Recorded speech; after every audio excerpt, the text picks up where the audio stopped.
ಇಂದೇ ಡೌನ್ಲೋಡ್ ಮಾಡಿ ಮತ್ತು ನಿಮ್ಮ ನೆಚ್ಚಿನ ಶೋಗಳನ್ನು ಆನಂದಿಸಿ. ಶ್ರೀನಿವಾಸ್ ಅವರೇ, ನಿಮ್ಮ ಮಕ್ಕಳ ಪ್ರಶ್ನೆಗೆ ನೀವು ಏನು ಉತ್ತರ ಕೊಡ್ತೀರಾ? ಮಹಾಸ್ವಾಮಿ, ಕೊಟ್ಟ ಹೆಣ್ಣು ಕುಲಕ್ಕೆ ಹೊರಗೆ ಅನ್ನೋ ಮಾತಿದೆ. ಆದರೆ ಇಲ್ಲಿ ತನಕ ನನ್ನ ಹೆಣ್ಮಕ್ಳಿಂದ ಒಂದು ಚೂರು ತೊಂದರೆ ಆಗಿಲ್ಲ ಸ್ವಾಮಿ. ಪ್ರತಿದಿನ ಫೋನ್ ಮಾಡಿ ನಮ್ಮನ್ನು ವಿಚಾರಿಸ್ಕೊಳ್ತಾರೆ.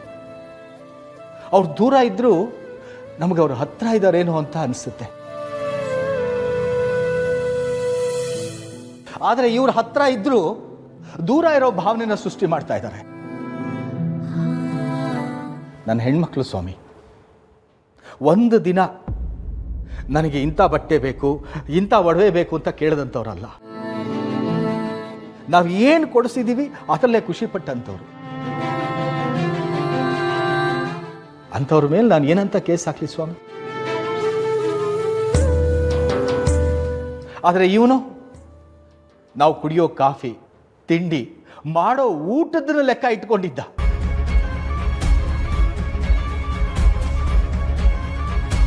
ನನಗೆ ಮಕ್ಕಳು, ಸೊಸೆದಿರು, ಮೊಮ್ಮಕ್ಕಳು ಎಲ್ಲ ಒಟ್ಟಿಗೆ ಇರಬೇಕು, ಕೂಡು ಕುಟುಂಬವಾಗಿರಬೇಕು ಅಂತ ಆಸೆ ಇತ್ತು. ನನಗೆ ಈಗಲೂ ಆಸೆ ಇದೆ. ಆದರೆ ಇವ್ರಿಗೆ ಅದೆಲ್ಲ ಬೇಕಿಲ್ಲ. ನಮ್ಮ ಸಂತೋಷ ಮುಖ್ಯನೇ ಅಲ್ಲ, ಇವ್ರ ಸ್ವಾರ್ಥನೇ ಮುಖ್ಯ. ಇಂಥವ್ರ ಮೇಲೆ ಕೇಸ್ ಆಗೋದು ತಪ್ಪ ಸ್ವಾಮಿ? ಅಲ್ಲ ಮಹಾಸ್ವಾಮಿ, ಹೆಣ್ಣು ಮಕ್ಕಳಿದ್ದಾರೆ, ಅವ್ರು ಒಳ್ಳೆಯವರು, ಒಪ್ಕೊಳ್ಳ. ಆದರೆ ಇನ್ನೊಬ್ಬ ದತ್ತು ತಗೊಂಡ್ಬಂದು ಸಾಕಿದ್ದೀನಿ ಅಂತ ಹೇಳಿದ್ರಲ್ಲ, ಅವನನ್ನ ದೊಡ್ಡ ಮಗ ಅಂತ ಬೇರೆ ಅಂತಾರೆ. ಅವನ ಮೇಲೆ ಕೇಸ್ ಹಾಕಿಲ್ಲ?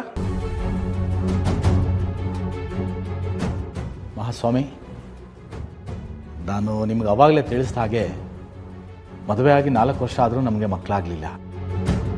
ಭಗವಂತ ನಮ್ಮ ಹಣೆಯಲ್ಲಿ ಸಂತಾನ ಭಾಗ್ಯ ಬರ್ದಿಲ್ವೇನೋ ಅಂದ್ಕೊಂಡು ನಮ್ಮ ವೆಂಕಿನ ದತ್ತು ತಗೊಂಡು ಸಾಕೊಂಡ್ವಿ ಸ್ವಾಮಿ. ಅವನಿಗೆ ಕಿವಿ ಕೇಳಲ್ಲ, ಮಾತು ಬರಲ್ಲ.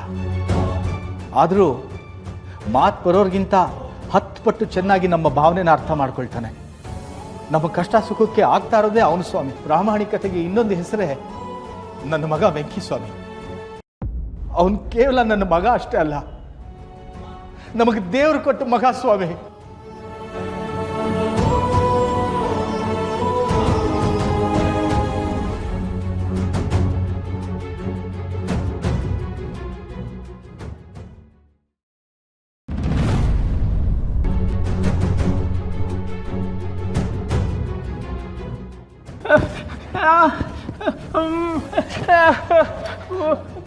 ಏನಿಲ್ಲಪ್ಪ.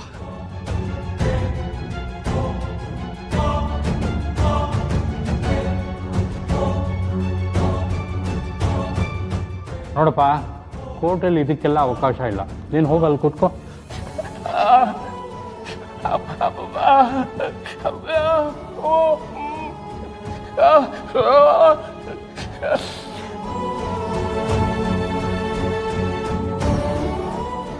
ಹೋಗಪ್ಪ.